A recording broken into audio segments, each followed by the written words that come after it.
You write in the book, there is no faith and no courage and no sacrifice in doing what is expedient. What do you say to those viewers that don't pursue their dreams and are locked in their careers because they are too afraid to take risks and pursue something meaningful? Well, the first thing I would say is, well, you should be afraid of taking risks and pursuing something meaningful. But you should be more afraid of staying where you are if it's making you miserable. You're paying a price by sitting there being miserable. You might say, well, the devil I know is better than the one I don't. It's like, don't be so sure of that. The clock is ticking. Yeah, and if you're miserable in your job now and you change nothing, in 5 years, you'll be much more miserable and you'll be a lot older. But isn't it a luxury to pursue what is meaningful? Our viewers have mortgages, they have children, they have payments and loans. It's a luxury to pursue because we lack the resources. Well, I don't remember now, I'm not talking about what makes you happy. It's a luxury to pursue what makes you happy. It's a moral obligation to pursue what you find meaningful. And that doesn't mean it's easy. It might require sacrifice. If you need to change your job too, let's say you have a family and children and a mortgage, you have responsibilities. You've already picked up those responsibilities. You don't just get to walk away scot-free and say, well, I don't like my job, I quit. That's no strategy.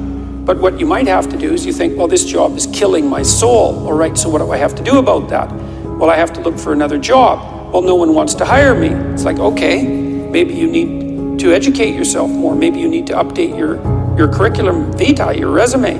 Maybe you need to overcome your fear of being interviewed. Maybe you need to sharpen your social skills. Like, you have to think about these things strategically. If you're going to switch careers, you have to do it like an intelligent, responsible person. That might take you a couple of years of effort to do properly. We're built for struggle, us human beings. We're built to contend with the world. We're built to contend with reality. You want a challenge, and the best way that you can take on a challenge, because a challenge fortifies you. So you don't want to be secure, you want to be strong. And you get strong by taking on optimal challenges. And so you lay out your destiny in the world, and you take the slings and arrows of fate, and you make yourself stronger while you're doing so. And you might fail, and fortune might do you in, but it's your best bet. And you know, people have extracted unbelievable successes out of catastrophic failures. And I'm not saying that in a naive way. I know perfectly well what happens to people. You know, you're doing fine in life and then you get cancer, and then 6 months later you're dead. And all the heroism in the world isn't going to save you at that point. But that's not the point. That's not the point. Life is bounded by mortality. But that doesn't mean that you don't get out there and contend, and you develop by contending, and you minimize the net amount of suffering in the world. And that's something, man, that's something to do.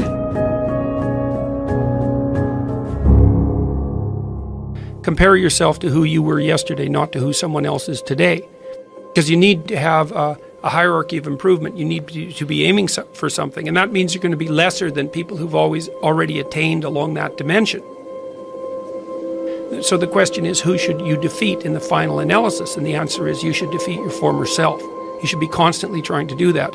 And you're the right control for yourself too, because you're the one who's had all your advantages and disadvantages. And so if you want to compete fairly with someone, then you should be competing with you. If you're improving yourself, then what you are doing is competing with your lesser self. And then you might also ask, well, what is that lesser self?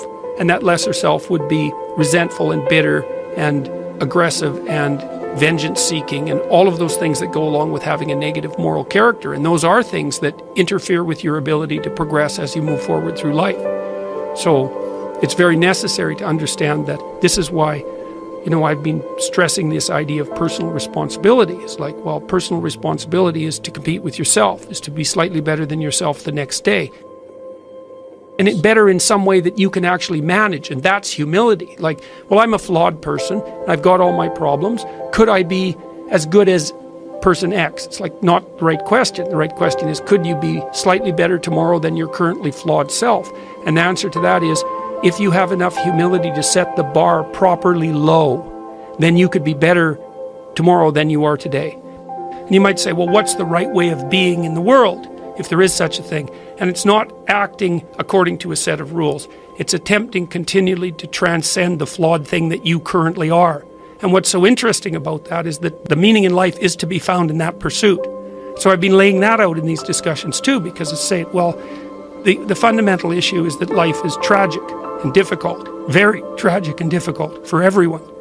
And it's also tainted by malevolence, because no matter how things are tragic and difficult, but there's always some stupid thing that you could do or someone else could do that could make it even worse than it has to be. And so that's life. And you need an antidote to that, because that can embitter you. Constant contact with that, just the tragedy, but the tragedy combined with betrayal and malevolence, that makes it even worse, especially if it's self-induced. Okay, so you need something to set against that so you don't get bitter and resentful. Well, what do you set against that? Doing something worthwhile, by your own definition, say. You need some reason to get the hell out of bed on a terrible day because you've got something good to do. Well, what's the best thing you can do? Transcend your current wretched and miserable self. There's meaning to be found in that, and that's a meaning that's associated with responsibility. One of the things that I've been trying to lay out clearly is that life is hard. It's tainted by malevolence and betrayal. That can make you bitter. You need a meaning to offset that. Where's the meaning to be found? Not in rights, not in impulsive pleasure, but in responsibility. You take responsibility for yourself, so you take care of yourself. If you're good at it, you have some excess left over to take care of your damn family. If you're good at both of those, then you have some excess left over to take care of your community. Those are heavy burdens. You pick up the burdens, you find that's meaningful. The best way to pick up the burden is to continually improve yourself. And that's where the meaning is to be found. And so that meaning is in the continual self-transcendence. That's letting your old self die and the new self be reborn. Even if things are going really well for you now, there's going to be a time in the future where things are rough. You know, you're going to be ill, family member's going to be ill, a dream is going to fall apart, you're going to be uncertain about your employment status. Like the flood is coming, right? The apocalypse is coming. It's always the case in life. And you have to be prepared for it. And the question is how to prepare for it. And the answer to that is to find a way of being that works even under the direst of circumstances. You've got the possibility to slowly raise yourself out of the mire. You've got the possibility to do just what the fighter does when he's defeated, which is to say, well, regardless of the circumstances that might have led to my defeat, like even if there were errors on the part of the referee, this is no time to whine about it. This is a time to take stock of what I did wrong so that I could improve it into the future. And that's the right attitude. The point is, your best strategic position is, how am I insufficient and how can I rectify that? That's what you've got. And the thing is, you are insufficient and you could rectify it. Both of those are within your grasp if you aim low enough. And I don't mean don't aim, and I don't mean don't aim up. But you have to accept the fact that you can set yourself a goal that you can attain, and there's not going to be much glory in it to begin with. Because if you're not in very good shape, the goal that you could attain tomorrow isn't very glorious. But it's a hell of a lot better than nothing, and it beats the hell out of bitterness, and it's way better than blaming someone else. It's way less dangerous. And you could do it. And what's cool about it, it's one step on a very long journey.